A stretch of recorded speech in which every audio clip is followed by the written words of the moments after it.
Hello students, gravity e learning program में आप सभी का हार्दिक स्वागत है। Class 10th math special NCERT वालों के लिए है ना। चैप्टर नंबर 1 वास्तविक संख्याएं, रियल नंबर्स। हमारा चैप्टर का नाम ही क्या है? Real numbers.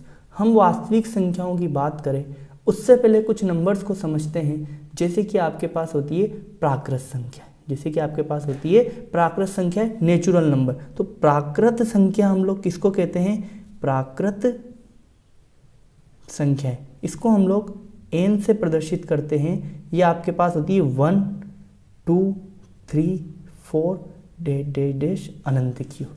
समझ पा रहे हैं? प्राकृत संख्याएं क्या होती है? नेचुरल नंबर जो कि कहाँ से स्टार्ट होती है? 1 से। इसके अंदर जीरो शामिल नहीं होता है। फिर इसके बाद दोस्तों हम लोग बात कर रहे हैं पूर्ण संख्याओं की। काय की बात करेंगे?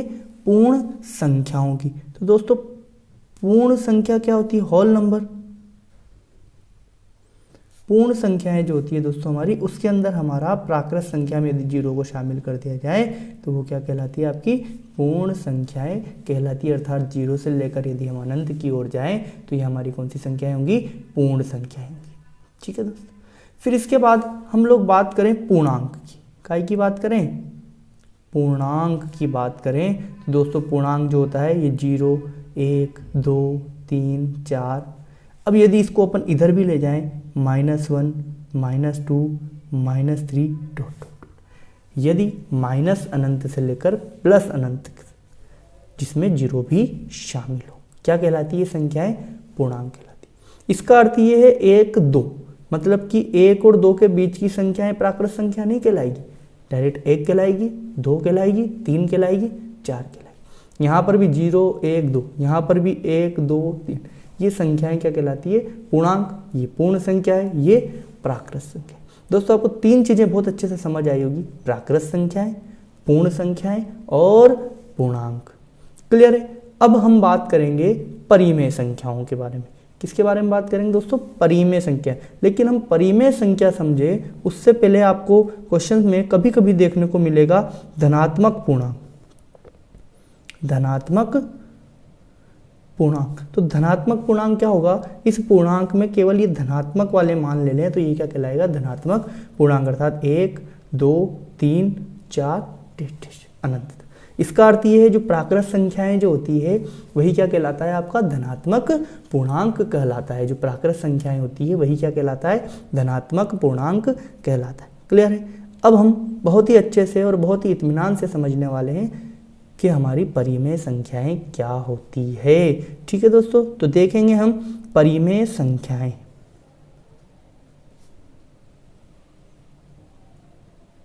रेशनल नंबर्स, परिमेय संख्या, इसको हम लोग Q से प्रदर्शित कर सकते हैं। क्लियर है?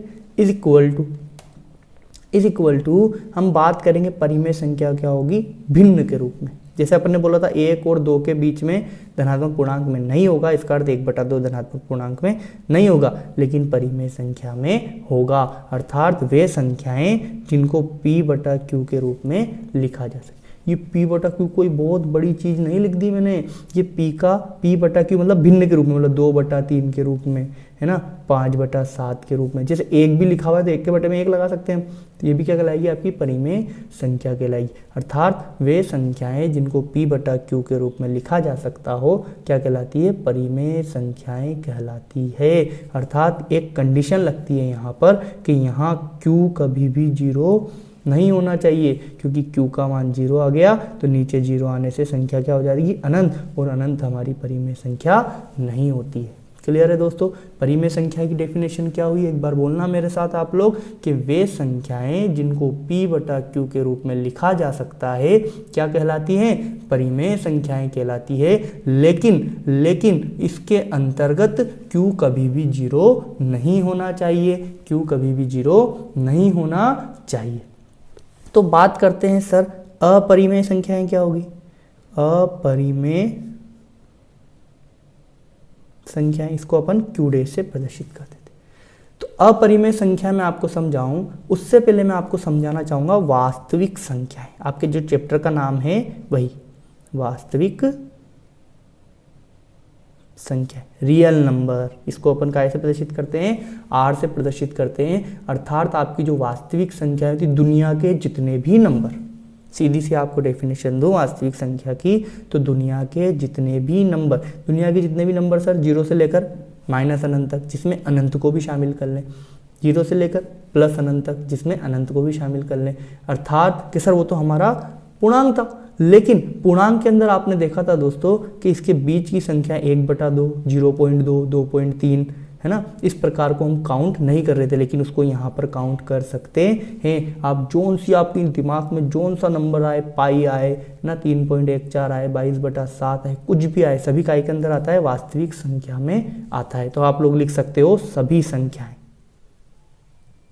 सभी संख्याएं क्या कहलाती है, वास्तविक संख्याएं कहलाती है। अब इस संख्याओं के अंदर सभी आ गई ना, तो कुछ तो परिमेय होगी और कुछ अपरिमेय होगी, समझने की कोशिश करना, कुछ तो क्या होंगी, परिमेय होंगी और कुछ अपरिमेय होंगी। तो परिमेय को तो हम जानते हैं क्या होती है, वे संख्याएं जिन्हें p/q के रूप में लिखा जा सकता है, परिमेय संख्या कहलाती है। अब इस वास्तविक में से हम परिमेय को हटा दें तो क्या बचेगी, अपरिमेय, मतलब कि वास्तविक संख्याओं में से यदि हम परिमेय संख्या को घटा दें तो क्या बचेगी हमारे पास में, अपरिमेय संख्याएं बचेगी। वास्तविक संख्याओं में से यदि परिमेय संख्या को हटा दें तो हमारे पास में कौन सी संख्या बचेगी, इरेशनल नंबर, अर्थात अपरिमेय संख्याएं। तो दोस्तों आपको ये चीज़ अच्छे से समझ आएगी। एक बार और रिपीट कर लेते हैं हम लोग कि हमने चैप्टर नंबर 1 जो स्टार्ट किया है वास्तविक संख्याएं, उसमें हमने आज समझा है प्राकृत संख्याएं एंड नेचुरल नंबर, 1 2 3 4 ... अनंत तक ये नंबर क्या कहलाते हैं, आपके प्राकृत संख्याएं अर्थात नेचुरल नंबर कहलाते हैं। फिर हमने बात की दोस्तों पूर्ण संख्या,